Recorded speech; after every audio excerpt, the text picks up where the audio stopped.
Hello everybody and welcome to Star Wars The Old Republic. I'm doing a light tutorial on Galactic Starfighter. I do upload quite a few of those videos and I thought it might be good for people who play to know a little bit more about the detail that goes into it, because one of the finer aspects of Starfighter is some of the things that you can do with it. One of the things that you're going to want to do before you go in to Starfighter is to go into your preferences and go to Starfighter. Make sure that you are showing detailed Starfighter weapon tooltips so that you get a better idea of what the weapons do. That is something that you want to make sure is activated, and generally that's toggled off. So you want to make sure that's toggled on, and you can check the other things there. Now in Starfighter, of course, you only have 4 keys that you're going to be using, 1, 2, 3, 4, as far as the options that you have in the fights. And we're going to take a look at some of these things. Now, this is one of the ships that I tend to like to use when I have somebody who can repair me. And then the Clarion is one of my favorite ships to use. So we'll go ahead and take a look at some of the different ships. I am not a person who tends to like to use gunships. And you may have heard some of my complaints about gunships before. I don't like the way they fly. I don't like the way they handle. I don't like the fact that you just sit back and snipe people. I don't think that's very starfightery. But I do like killing them. So I mean, if people like flying them, they're all the more power to you. I'm just glad you're in the game. All right, let's take a look at the Clarion here. First of all, you can see here the description is not that big of a deal, but it does give you an overall overview.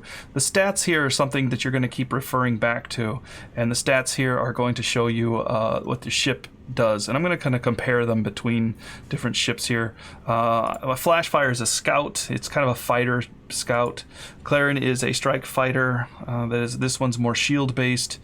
And then here I've got my sledgehammer, and my sledgehammer is, I would say, very much a defensive torpedo bomber. So we can kind of see the difference in him. He tends to kind of sit on satellites and things like that. We'll look through some of the other stuff too. I'm still trying to unlock the spear point. I don't have the mastery of the spear point yet, but he's up there. I'm working on him. I've mastered all the other ones. Okay. Taking a look here at the Flashfire, you can see the weapon power capacity is how much weapon pool he has. And if you watch me when I play, you'll see a yellow bar here. That's your weapons. On the other side is your engine bar. And as you burn your engines afterburners, that will decrease. Same with weapons as you shoot them. And that's their total power. And you can find ways to increase that, increase the power capacity, and so on. And then you got your power regen per second is how much it will recharge that. So after 10 seconds, it'll fully regen.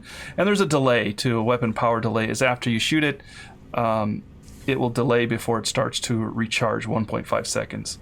Okay, your shield here, power capacity per shield arc. You have 2 arcs in the front, 2 in the back, and that's the total hit points. Let's call them hit points per arc.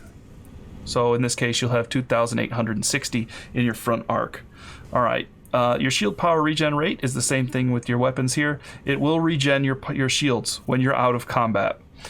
There will be a 5.1 second delay before it starts regenning, and shield bleed through is when it's going to you get hit by a laser or something and it goes through to your hull. That's not good.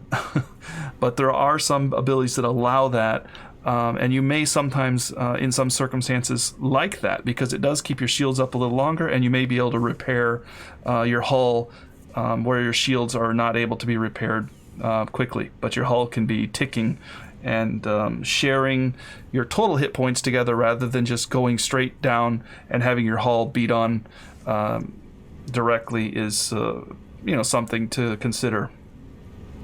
I don't really ever do it, but it's something you might want to consider. Okay, so just taking a look at the blasters and shields here, we're going to flip over my Clarion and you'll see the difference. My Clarion has more weapon power capacity than the Flashfire. It also has a little bit better power regen, but the delay is going to be the same. But if you look at the shield power capacity per arc, Clarion's going to have a little more, and then that's because it's a strike fighter. And also, I do have a lot of buffs to this shield here. The shield power regen rate, you can see, is 148.5 compared to the 100 shield power here with the Flashfire.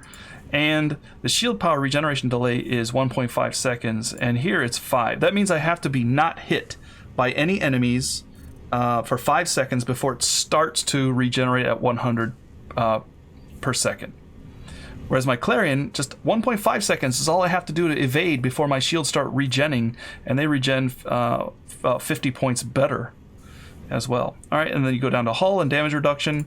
Damage reduction for scouts is 0, and I believe it's automatically going to be 10 maybe for the strike fighters. They scale up. I think the gunship has 5, yeah, and the bomber has 10. Maybe the strike fighter may have... I forget if I have anything here that does that, or any people who are helping me and my crew. But yeah, I think it's keep an eye on that when you start your strike fighter. You can see my spear point here, also 0 because nothing's unlocked. Scrolling down, you can see your engines. The same thing, right? Your engine power capacity as you burn your engines to burn your afterburners and so on. And as you're trying to pop your engine ability, usually you'll have something for your weapons, targeting, or attack. You'll have some kind of defensive ability, and you'll have an engine ability as well. And then you'll have your crew ability. Those are your 4 buttons, 1, 2, 3, 4. So you need to be making sure that you understand what each ship has so that you can use them. And then you'll also be using F1 through 4 to manage your power to your different systems too. That's another thing I'll talk about here soon. Okay, so your engines here, you can see it's the same thing as your weapons, right? Power regen delay as you're using it, and your engine speed per second, and that's basically without you hitting the spacebar to get your boost. Next is pitch and yaw. Now this is kind of important to know. Pitch is up and down, and yaw is left and right. So when you are in a dogfight, and this is kind of a big deal here, you can see the flash fire here, which is my dogfighting scout, has a pitch of 2.16 degrees per second, which basically means you don't have to worry about the degrees per second or whatever. But basically what it means is that when I pitch up, when I pull back on the stick and I go up, or push forward on the stick and go down, I'm changing it 2.16. Versus if I don't pull up or down, if I just swing to the left, I try to turn left like I would a car, that's 1.3. It's, not quite half. So I'm going to definitely go into tighter turns if I pitch up than if I yaw to the left, for example. Okay, evasion. And let's look at the Clarion here. Clarion, you can see 1.74 and 1.06. And we look at the bomber, it's 1.32, 0.78. So you can see how the bomber, of course, is very slow. The gunship is 1.5 to 0.9. It's pretty bad at maneuvering. I don't have much unlocked here either. So when I get into fights, what I tend to do is roll into the turn, just like you see, fighters and movies and things. You don't want to turn like a car. You want to roll and start turning. So you watch me when I fight, you'll see I roll into the turns, and that's because I'm using the pitch to turn on people rather than the yaw. But if I don't feel I'm in any danger, you can sometimes see me use the yaw to track someone or something as they're flying past. But the pitch is how I fly. You want to roll your ship over, roll it into the turn, and maybe pull up or go down. I tend to pull up because you tend to have a little bit better view above your canopy, but you can go down. I mean, it's not like you can see, if your guy is sitting here, if you go down, you can't see below you, but you can see above you. But that doesn't really happen in Starfighter, where you just got the reticle right in front of you, so in your ship, so you can see all around your ship. So you can go down just easily as up. Evasion is when they have a target locked. They can see you, they've got you in their sights, they're on target, they're leading you according to their targeting computer, and they fire, and the chance that that's going to miss, say 7.5% chance to miss, flash fire is 24.00%. So even though they're dead on target, if I am moving, they're going to miss. Another thing to mention about the engines is if you are turning at speed, if you hit your afterburners and turn, you're going to turn in a very wide arc. Even though you have good pitch, it's still going to be a very wide turn. If you do it at regular speed, it's going to be a normal turn. And if you slow down, if you hit your S key and slow down to a lower level, you're going to turn very much inside of people because you're not covering as much distance. However, if you go all stop with your X key, I believe it is, if you go all stop, there is a risk of not being able to maneuver very well. That's the way it works because you don't have any thrusters. So you're just basically using your maneuvering thrusters, and then you're not going to have any maneuverability much at all to be able to turn with people. It is kind of a strategy though, because when you stop, other people are trying to move and it's harder to track somebody who's not moving. So you can do it, stop, do all stop, let people fly by you, or try to go out in front of you and then loop around, and then you can target them and things, but you won't have as much maneuverability. And then you can always hit your afterburners and get back up to speed. Afterburner cost there, you can see on the different ships. Of course, it's going to be lower on the scouts because I've kind of buffed it, but and also the consumption rate and their overall speed. So you can see the boost to your speed there. Your sensors, your sensor detection range is all around your ship, where you can detect how far out the enemy can be before you detect them. Your sensor communication range is where you're telling other ships what you see. So if there's ship within, if I'm within 18,000 meters of somebody and I see them, and there's a guy behind me and he's over 20,000 meters away, he will not see them on his detection range, but my ship will communicate to him and say, hey, look, there's somebody up there. Automatically he will now see them on his mini map, or they'll pop up on the screen for him, whatever, and he'll see it because of me. So that communication will help your team. Sensor dampening is kind of your cloak field, which basically takes that sensor detection range and subtracts it. So because I have 6,000 meter dampening, somebody who has 18,000 meter detection can only see me at 12,000 meters. You can see here, Flashfire has no dampening but can detect a little further out. And most gunships will try to take dampening sensors so that they can hide a little bit. And you can see my ships overall. These are not very much unlocked. And that sensor dampening is kind of how you hide a little bit because they can't see you. They don't. Their targeting computers, their radar doesn't see you. They also have a sensor focus. If you get some components here, let's pop open a component. Sensors. You can see the sensor here, the sensor range, and so on. The sensor detection range is the range around you that's detect, and the sensor focus detection range is basically in front of you. Gives you a bonus to detecting things in front because your forward sensors are stronger than the ones in the rear and the arc around you. So you point towards where you want to look and it'll detect things a little earlier. So you see my flash fire here. I don't have any sensors on this because it's kind of a fighter-based ship. But on here I do have dampening, and one of the reasons I went dampening on my Clarion is just so that they don't see me as well when they're kind of dogfighting me, or they can't get help as easily. It's kind of an interesting choice, but I think I can usually overpower people, maybe one-on-one, two versus me. I think I can still win with the Clarion. So as long as other people don't see me there fighting, they just see their friends fight like there, but they don't see me they fighting them. Maybe, just maybe, I can win that fight. But if I don't have that detection or that dampening on it, they might actually come join the fight and kill me. So that's why I put the dampening on there. Okay, that little 2 down there is the scores and things you unlock. You get ship requisition, which you can spend on your ship, and then fleet, which you can spend on other things too. All right, going through your components, every ship's going to be a little bit different. We'll take a look at my Clarion here. Got primary and secondary weapons. Almost everyone has primary and secondary weapons, and those are going to vary between ships, what they are, and you can see here. So the Clarion here, I've got a quad laser. You can pick your different lasers. They do have different meaningful things to them. Actually, this is not kind of set up right. Sometimes it unchecks these for some reason, so you want to make sure when you're flying your ship you go back through and check to make sure those are still checked. For some reason it seems to undo that occasionally. The different lasers here, close, medium, and maximum range. It shows you your DPS overall versus their shields at close, medium, max range. Your DPS versus the hull at close, medium, and max range. So you can see the quad lasers are going to be better up close, of course. rapid lasers as well. My rapid lasers do 1000 DPS versus the shields at close range, and 738 at the max range, which is 4,600 meters.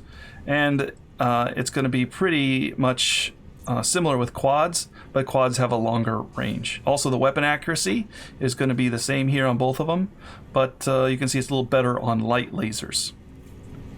So that's something else to consider. And that weapon accuracy goes against their evasion too. So if your accuracy is at 91 and then their evasion is 24, it's going to be even worse. You know, to hit, you're going to subtract whatever their evasion is from that weapon accuracy. Critical hit chance, of course, self-explanatory, and the critical hit damage shows you what damage is multiplied by your rate of fire, how many shots per minute with that, and you can see the difference here, almost double. I guess it's not. It's like 240 here with the rapid fire versus 162 with the quads. Weapon power draw, you're going to see they definitely pull a lot of different power. The quads will suck down your weapon pool, your power pool, and so on. Shield piercing, it goes through the shields. 5% of the damage will go to the hull. Armor piercing is when they've got armor on, and there is armor available on the different ships and things. That is considered damage reduction. That'll take that off. Firing arc is when you've got that reticle. As you are moving from the center of your firing arc, from the dead center of your ship, as you're leading them or whatever. Let's say, for example, the dead center shot, right dead center of your screen, that's 0 degrees. But if they're 1 degree off of the center, dead center, if you put a piece of tape on the dead center of your screen, that would be 0 degrees. And then if you went 1 degree off that, you would suffer a minus 1.5% per degree for the quad lasers. And here, less for the rapid fires. The rapid fire is very good for dogfighting. If you're kind of turning with people, unless you're better at turning than other people, and I tend to do that. I tend to be better at turning, so I usually can get them into the center of my screen, and that means quads will be better. But if you're not good at turning, if you have trouble, and you're just kind of waving your mouse around trying to fire at them rather than getting your ship, getting the target right in the middle of your screen, if they're kind of up here on the edge of your big circle, and you're trying to fire on them up here, then you want things like rapid lasers or light lasers even more, because that tracking accuracy. Your secondary weapons, there's all different kinds of stuff. I'm running thermite. You can read what they do. They do have shield piercing. They pierce the armor. 100% of that, takes away all their damage reduction basically, and just starts burning them. And it does give you them a debuff and things. And proton torpedoes are very popular because they ignore shields. 100% shield piercing, 100% armor piercing, they slam right into the hull, and they have an after a burn, so they burn for a little bit longer. So the thermites will hit the shields. They only have 20% shield piercing, so 80% of the damage does hit the shield.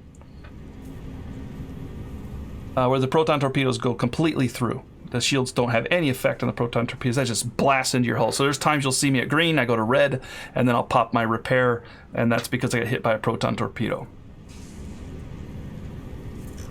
Okay, there's other kinds of things, repair probes, they all have their different effects and so on.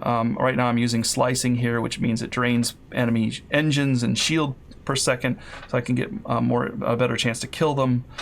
Shield projector is what I'm using here, which allows me to project my shield out to other allies. It also helps to buff my shield and gives me shield power generation rate plus 35%, so I regenerate more per arc. Faster, and but the shield power capacity per arc is down a little bit, but I still can bring that shields back up much faster than I could otherwise. Your engines, of course, are how you evade when you hear me getting locked on. Once they fire the missile, you can punch that, or before if you would like, and then each one has a different effect as well. You can see here I took the Kyogre turn for the turning, increased turning percent. The different types of armor you have here, and this is what I told you with how much they can burn through or punch through when they get their armor penetration. Reinforced hull, for example, gives me plus 20% shield or armor health, so it's just more armor, more health. And then the damage reduction is another type of armor which reduces damage, and of course lightweight is your evasion. Your capacitors are different kinds. You can see you can extend your range of your primary weapons, which I wouldn't do unless you have longer range weapons, because that percentage will be more of a factor if you're firing at longer range than if you're closer. Damage capacitor, when you hit harder, and how fast it shoots. Of course, be careful, because as you shoot faster, you're going to run out of weapon pool quicker too. But it might be good for weapons like the light laser here, because it doesn't have as much draw on your weapon power pool. That's your capacitor. Your reactor is your shield, and shields being up is better than not, as you can imagine. This ship I have turbo reactor, so it does. If I'm losing shields, it takes. You see in my other ships, it had a 5-second delay before I even start regenning. So if they keep popping my shield every 4 seconds, it'll never regen. But this ship will start regenning after 1.45 seconds, and that's partially because of my turbo reactor, minus 60% shield power regeneration delay. So if I pop my shields, I evade them for just 1.5 seconds, and then it'll start to regen at about 150 points to my shield every tick. So you can imagine how nice that is, that before the other person even starts regenning their shields, I've got maybe 3 ticks on mine, which is 450 hit points to all the shield arcs, the arcs that are going back up in front. Because, of course, it has to get it does front and back at the same time, and then once those are up, it'll continue to put the second layer up. So basically you have the 2 front and back that it does at the same time. So that's kind of nice, and it's putting that power out to both those to heal your shields, basically. And of course your different sensors, which I already explained.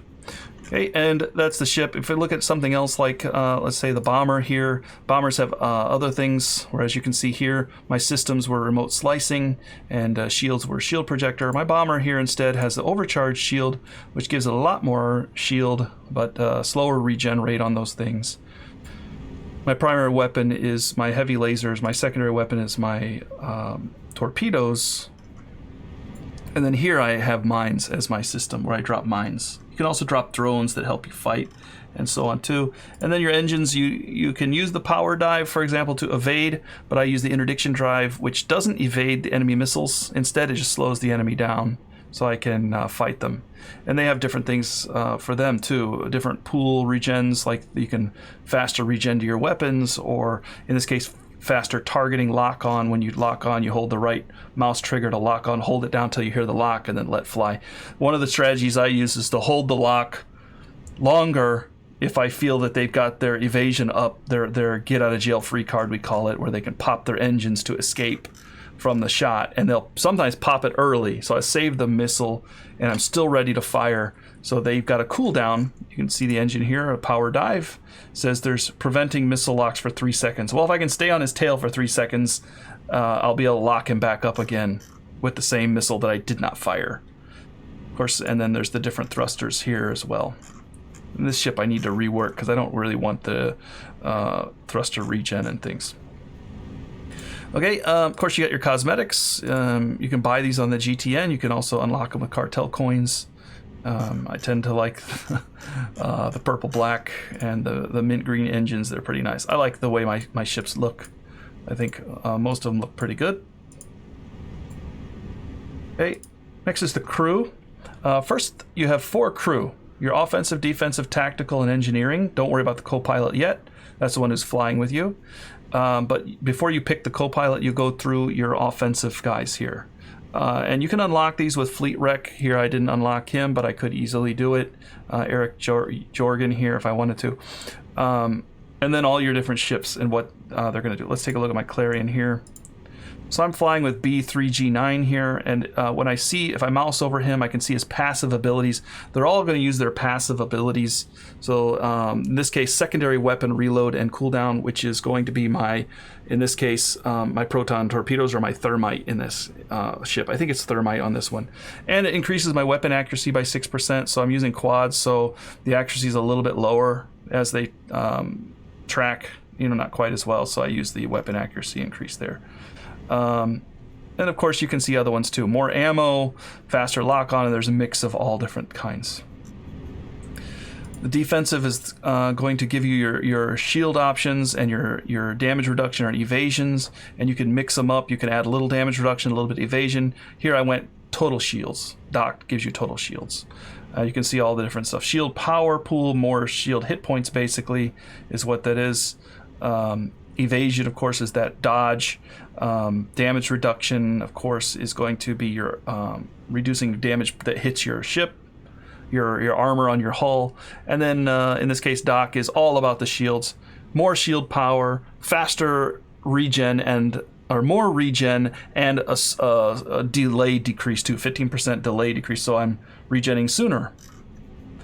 My tactical here, Shriek, gives me the dampening, which I want, and also sensor radius, which means around my ship I can detect 3,000 meters out. You can see sensor focus is a little bit further than sensor radius, so 3,500 meters, but that's only in front of your ship, directly in front of you. So you can see the radius versus focus, and sometimes you can consider radius and focus. That's increased by that, and you can see your sensors under your ships. Let's see, right down here. Just the detection range is kind of what you're going for. And then the focus will give you a little bit further when you're pointing at somebody or you're looking somewhere, give you just a little bit of an edge. Engineering is your blasters and your engines.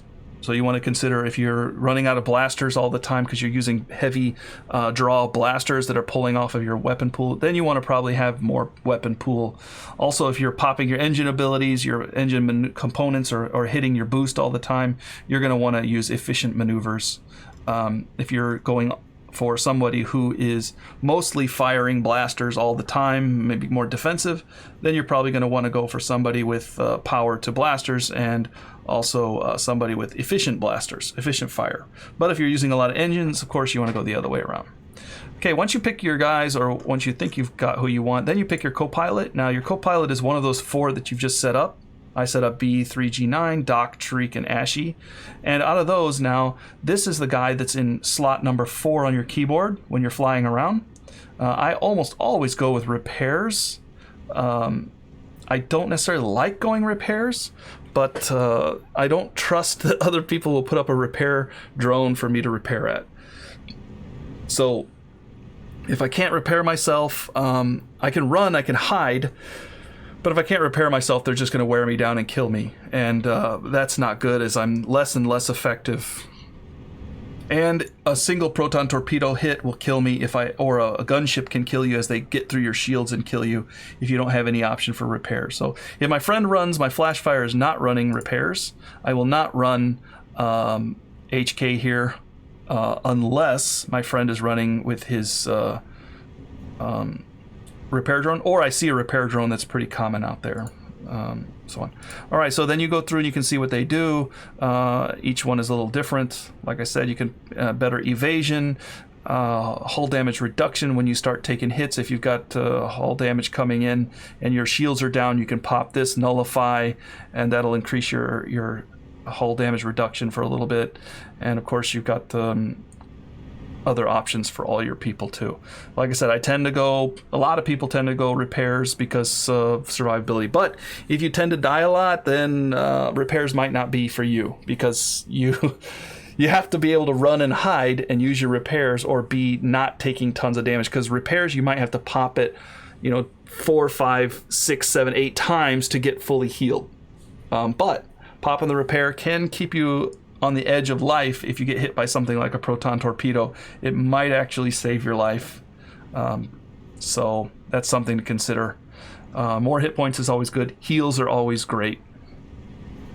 Okay, well, I hope you enjoyed my little tutorial here and explanation. If you guys have any questions about Starfighter, or you'd like to play, you can check out my server in the link below this video, and be sure to join in. I'm more than happy to play with you guys. Also, if you have any questions about anything, hit me up. As far as some of the other things like the gunships and the drones and stuff, I didn't really cover too much. The gunships do have their own style to them, I think, that you have to kind of figure out.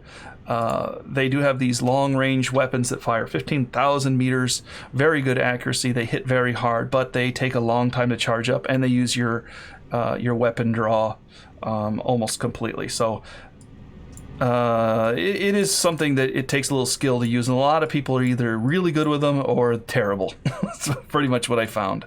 And a lot of times, even if they're very good at sniping from long range, they can hit somebody way out there. As soon as somebody closes in, they have no ability to dogfight. So one of the things I did with this, let's see here. Well, I'm trying to figure out which one it was. Yeah, this gunship. Most people, when they see a gunship, they think, okay, it's somebody who's out there sniping. I made a gunship specifically with no long-range missiles or long-range attack. He's all close fighting. All he does is come in with a burst laser and start hitting, and he uses cluster missiles to light them up and interdiction to slow them down, and he turns with people. He's got turning thrusters, he's got turbo reactors. Very interesting gunship that really throws people off because they don't expect it. They don't see it coming. But most people just sit back and fire. When you see gunships, a lot of times scouts will run at them and light them up and so on. It's a different ball game altogether. A lot of people like to start with bombers. Bombers are a great way to start off.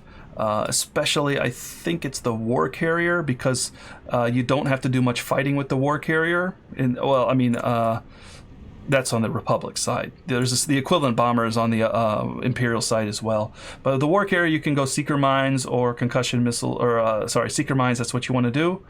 And then you can pick any drone here. I recommend the railgun or the missile sentry drone, and then repair drone. And then basically you just sit there and support your mines and your sentry drone wherever you set it up. And that's a good way to get started.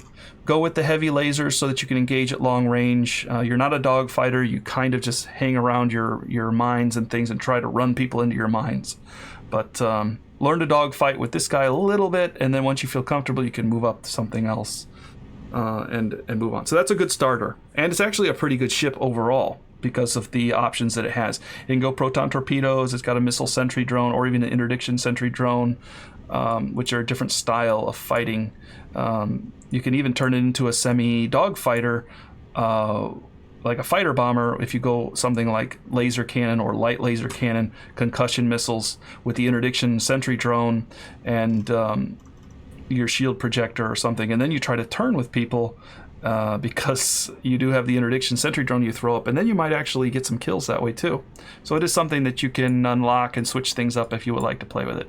All right, thank you guys for joining. I hope you have a great day. If you have any questions about anything, be sure to leave it in the comments section below. Take care, and I'll see you in the next episode of Star Wars: The Old Republic.